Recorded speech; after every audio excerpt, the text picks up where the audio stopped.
विक्की कौशल को आपने नोटिस किया है कभी? देखो वो पहले कैसे ड्रेस करते थे और अब देखो वो कैसे ड्रेस करता है। Same thing happened with Ishaan Khattar. देखो वो पहले कैसे ड्रेस करते थे और अब देखो। And same thing happened with Honey Singh. पहले वो एकदम बच्चों जैसे ड्रेस करते थे और अब देखो उनका पूरा स्टाइल ही चेंज हो गया। एंड एज अ प्रोफेशनल मैं आपको आज यही बताने वाला हूँ how you can achieve this for your self by applying this 5 styling rules. Number 1 is personality. देखो बहुत सारे इन्फ्लुएंसर्स है ना, आपको ये सब बता देते हैं कि कौन से कपड़े ट्रेंड में है और वो चक्कर में आप उनका सुन के वो बाय भी कर लेते हो।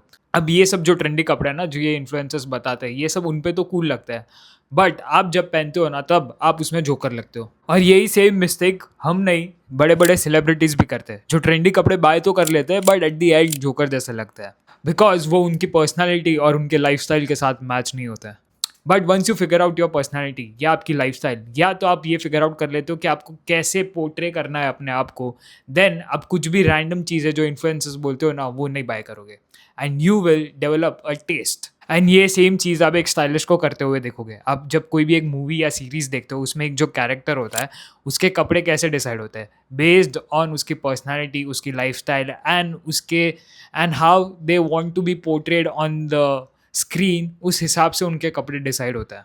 फॉर एग्जाम्पल, अगर कोई कैरेक्टर को एकदम पावरफुल और डोमिनेंट दिखाना है तो उसको डार्कर कलर वाले कपड़े ज़्यादा पहनाए जाएंगे, और ऑन दी अदर हैंड अगर किसी को बच्चे जैसा दिखाना है या प्लेफुल दिखाना है तो उसको कलरफुल कपड़े पहनाए जाएंगे, just like in Stranger Things where kids were the main hero of the show. तो नेक्स्ट टाइम जब आप क्लोथ सिलेक्ट कर रहे हो तो remember your personality, your lifestyle and how you want to be portrayed या परसीव्ड, देन बाय क्लोथ। और randomly कुछ भी सिलेक्ट मत कर लो या ऑन ट्रेंड कुछ भी सिलेक्ट मत कर लो। Number 2, 60-30-10 rule. जब भी आप कोई आउटफिट बनाओ तो remember this rule, 60 being the main colour, 30 being the secondary colour and 10 being the contrasting colour. आप 60-40 भी फॉलो कर सकते हो डिपेंडिंग ऑन दी आउटफिट। हर एक एस्थेटिक आउटफिट ये रूल को फॉलो करता है। ये देखो मैं आपको एग्जांपल बताता हूँ, 60-30-10, 60-30-10, 60-30-10, या तो 60-40, 60-40, 60-40। You get it? ये रूल आई को साइकोलॉजिकली बहुत ही प्लीजिंग लगता है बिकॉज इसमें ज़्यादा ब्रेक्स नहीं होते हैं। ऑन दी अदर हैंड अगर आप सब कलर एक साथ पहन लोगे तो उसमें विजुअली बहुत ही ब्रेक हो जाते हैं, जो आइज को सूदिंग नहीं लगता है। Number 3, concept of sprezzatura. Once you master the rule, now it's time to break them. ये कॉन्सेप्ट ओरिजिनेट हुआ था इटली में, जिसका मीनिंग है स्टडीड केयरलेसनेस, मतलब हार्ड चीज़ों को एकदम एफर्टलेस दिखाना बाय शिफ्टिंग और ट्विस्टिंग अ सर्टन रूल। ये रूल आपको इटालियन क्लोथिंग में देखने मिलेगा। फॉर एग्जांपल, जो हमारे यहाँ पे फॉर्मल्स होते हैं वो एकदम फिटेड होते हैं और टेलर्ड होता है, बट इन इटली वहाँ पे लोग फॉर्मल्स एकदम रिलैक्स वे में पहनते हैं। एक एग्जांपल मैं आपको देता हूँ। अगर आपने इटालियन पैंट्स या गुरखा पैंट्स देखी होगी जो आजकल बहुत ट्रेंड कर रही है, they are originated from Italy. जहाँ पे फॉर्मल पैंट्स में बेल्ट पहनना कंपलसरी या तो रूल है, वहाँ पे वो लोग ने बेल्ट ही हटा दिया by adding loops in the pants या by adding buttons in the pants.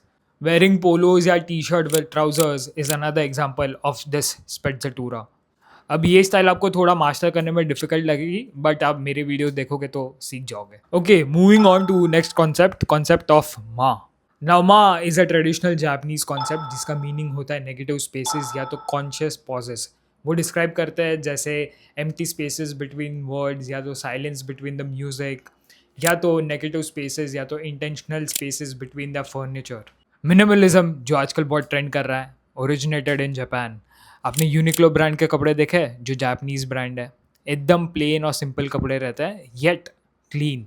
According to this, अगर तुम सारी चीज़ें एक साथ पहन लोगे ना, जैसे बहुत सारे नेकलेस, रिंग्स, ऊपर से प्रिंटेड शर्ट, चश्मे, then it will make the outfit look very bad. On the other hand अगर आप आउटफिट को थोड़ा मिनिमल रखोगे, then it gives every item to breathe या चांस टू गेट नोटिस्ड। तो रिमेंबर दिस कॉन्सेप्ट जब आप एक आउटफिट बना रहे हो। Now moving on to number 5, colour combos. Colours can either make or break your outfit because every colour evokes a certain emotion, जो आपको और सामने वाले को can make you feel, think and behave in a certain way.